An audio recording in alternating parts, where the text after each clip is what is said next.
We're talking about the 3 must-haves to be an advanced doubles player. Doubles is the most participated part of tennis. We all love our singles tips. We just don't do enough for doubles. And it got me thinking, I've been playing a whole lot more doubles these days. And really, what is it that we see on the court that really separates kind of these advanced doubles players to more of like the intermediate, and things that we work on within the academy, things that where kids are so in tune to their singles when they play doubles, things that we really want them focused on.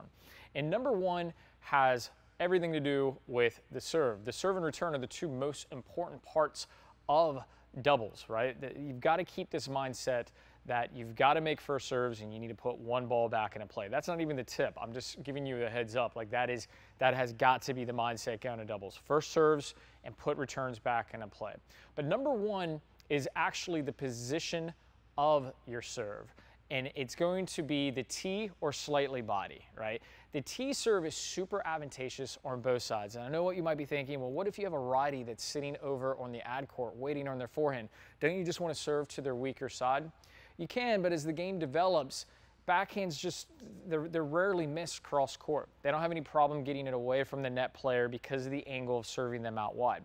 Now, when you serve tee, whether it be a kicker, a slider, or the flat serve, the problem for the returner has more constraints as to where they can hit it. If you serve tee, you take away the angle. So their ability to then pull it back across the net player is going to be really, really difficult.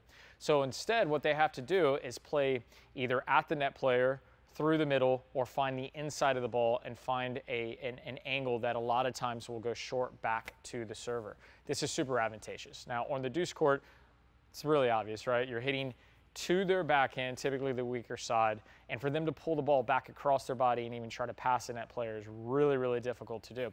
What we see a lot of times is the chip lob, right? And the chip lob can be, effective, but once we start getting to the point to where overheads are routinely being put away, the chip lob just goes bye-bye. It's not a thing. No lobs, deter lobs, right? The Bryan brothers are famous for saying that. Like, you don't let people win points because they're lobbing. But if we're playing a lobber, then you got to start a little bit deeper, and if it goes up, you want to turn out the lights and deter lobs.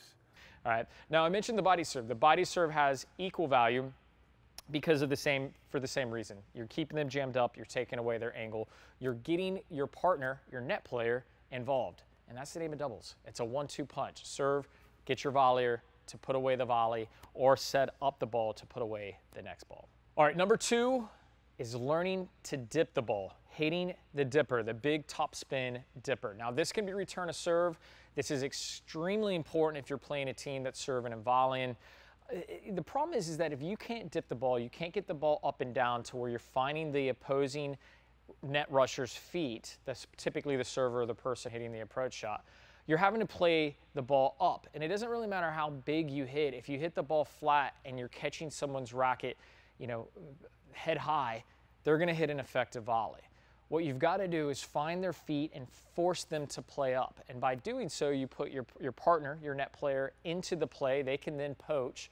But by them, the volleyer having to hit the ball up, you also give yourself the ability to set up for another forehand or backhand. The dipper is immensely important. So you can do it off the return, or you can do it in the ground stroke, right? Like I said, if somebody gets a short ball and they approach, they come in, you want to be able to hit that dipper back. It's also a good shot to learn how to stretch the court on the approach. You get a short ball, hit that dipper, hit that big top spin to where you're pulling your opponent off the court so that you can then squeeze in and take over the net. All right, and number 3, I did this in the order of my personal preference of like what is the most important.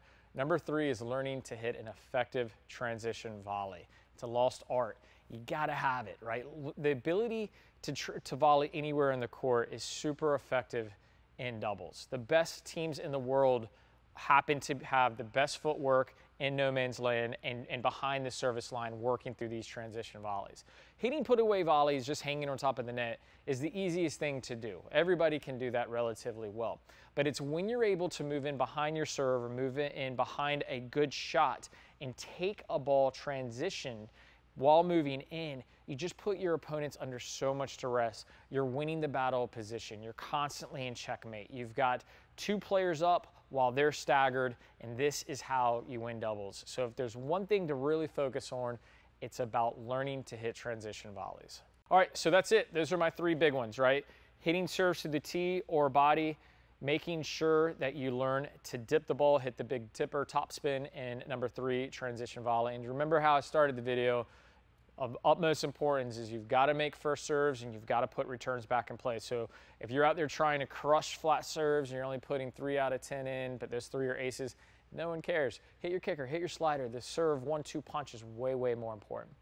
Hope this helped. Let me know your thoughts. Throw your thoughts in the comments below. Agree, disagree. If I missed something, if you think there's something else that I just completely blanked on, let me know. We'll talk about it. We'll see you guys soon. Take care.